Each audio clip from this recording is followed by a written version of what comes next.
So my name is PAULA FONUA, and I'm from Tonga. I'm one of the president's children, but also following him on this Fakavahefonua trip. And I guess the highlight for me is that this is my first time to come on the Fakavahefonua, and I'm just really happy to catch up with a lot of people that I knew back in Tonga and who are now residing here in Australia. And just to see how much the church has grown over here. I know that it has had its challenges, and I know that it continues to have its challenges, but it's such a wonderful spectacle. And it being the first time to have the Fakavahefonua at this property, that's been another highlight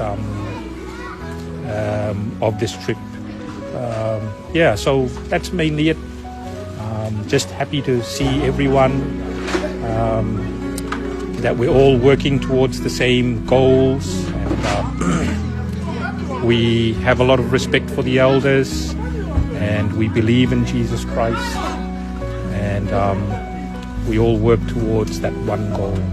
So that's been really eye-opening. I know it can be a challenge over here given the environment, but it's really great to see the youth and young people coming to this event.